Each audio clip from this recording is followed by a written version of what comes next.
کیا کیا باتیں آتی ہیں دماغ میں کھوپڑی میں. ابھی میں ایک واقعہ سنایا نا, جس نے مجھے سنایا تو بس میں آنکھوں سے ضبط نہیں کر پا رہا تھا. حضرت مولانا طاری جمیل صاحب کا واقعہ ہے.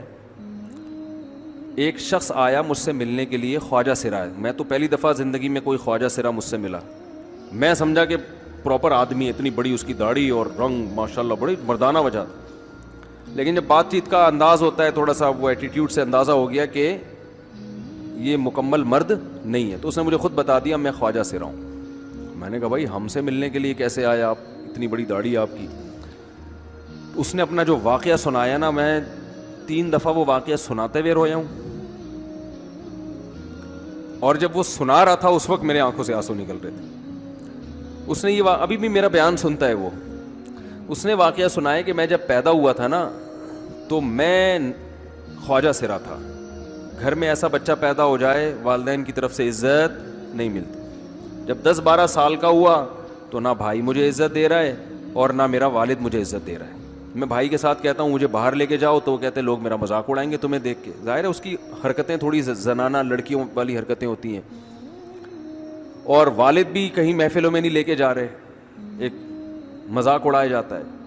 کہنے ایک دفعہ میں کہیں گزر رہا تھا تو یہ جو ہوتے ہیں نا خواجہ سراؤں کی پوری ایک جماعت تھی, انہوں نے مجھے پہچان لیا, دیکھا اتنا اچھا. اس وقت نہ اس کی داڑھی اور یعنی اس میں خواتین والی ہی علامتیں تھیں زیادہ.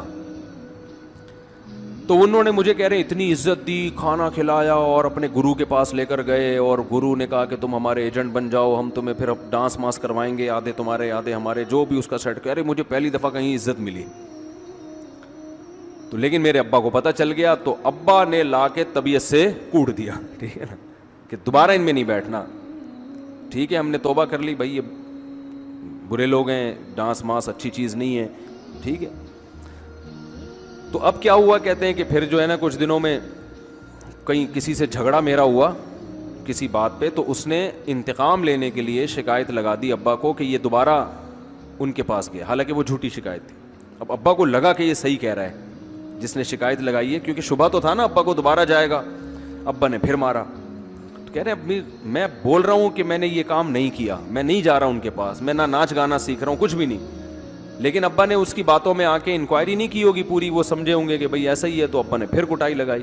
تو اس کے دل میں منفی جذبات پیدا ہو گئے اور یہ گھر سے بھاگ گیا کہ بھائی مجھے ویسے تو عزت نہ یہاں مل رہی ہے اور میں ذلت برداشت بھی کر رہا ہوں, تو بھی کہہ رہے میں وہاں چلا گیا. تو جب میں وہاں گیا ہوں نا خواجہ سراؤں کے ہاں, تو وہی گرو اور ڈانس, اور پھر اس نے مشہور کچھ ایکٹروں کے نام بتائے جن کے ساتھ ہم ڈانس کرتے تھے, اور پیسے آنا شروع ہو گئے, آدھے گرو کی جیب میں آدھے ہماری, اور ہٹو بچوں. لیکن ظاہر ہے یہ کوئی عزت دار راستہ تو نہیں ہے نا. کہہ رہے ہیں کہیں سے تبلیغی جماعت میں حضرت مولانا طاری جمیل صاحب آ گئے, انہوں نے اجازت مانگی, ہمارے گرو کو پیغام بھیجا بھائی مجھے ایک دفعہ یہاں آ کے دعوت دینے دو. اس نے اجازت دے دی, آ جاؤ بھائی. بیان کیا, ان کو سمجھایا بھائی یہ زندگی نہیں ہے, اللہ کی سیروزے کے لیے بہرحال ترغیب دی. کہہ رہے ہیں میں تیار ہو گیا, باقی لوگ تیار نہیں ہوئے, میں تیار ہو گیا. کہہ رہے میں نے گرو سے اجازت لی, اس نے کہا جاؤ لگا لو سیروزہ. تو کہتا ہے کہ جب میں حضرت کے گھر پہ گیا ہوں نا تو حضرت پہلے سے دروازہ کھول کے ایسے انہوں نے دونوں بازو پھیلائے ہوئے تھے استقبال کے لیے, پہلے سے کھڑے ہوئے تھے علماء کے ساتھ. کہتے اتنے مشہور آدمی, اتنی بڑی سیلیبریٹی, اور اتنے بڑے بڑے علماء, ان کی پگڑیاں, ان کے اتنا خوبصورت لباس, جو خود عزت دار لوگ ہیں.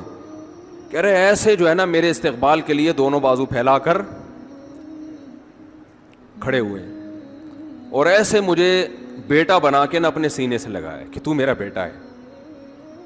کہہ رہے خدا کی قسم مجھے زندگی میں پہلی مرتبہ کسی سے پہلی مرتبہ ایسی عزت ملی مجھے کسی سے, اور اس عزت دینے میں مولانا کا کوئی مفاد, بولو بھائی, کچھ بھی, بلکہ ذلت ہوگی نا. لوگ کہتے ہیں خواجہ سرا کو بیٹا بنایا ہوا ہے, اور اس وقت تو اس میں بیچارے میں کچھ زنانہ سی علامتیں بھی تھیں. تو خواجہ سرا کو کیا دے رہے ہیں, عزت دے رہے ہیں. کیا کسی تاجر پہ محنت کرو تو تھوڑا چندہ دے دے گا مدرسے, وہ ایسا ہی ہے نا. اور کسی افسر پہ محنت کرو تو تعلقات کیا ہو جائیں گے. جب وہ دین پر آئے گا تو اس سے کیا فائدہ. اس کو تو باپ ایسے ان لوگوں کو ریجیکٹ کر دیتے ہیں. بھائی اپنانے سے کہہ رہے مجھے یہ اپنا رہے ہیں, ایسے سینے سے لگایا انہوں نے, اور مجھے سہروزے کی جماعت میں اپنے ساتھ لے کر گئے, کھلاتے تھے, بڑا خیال رکھوایا میرا.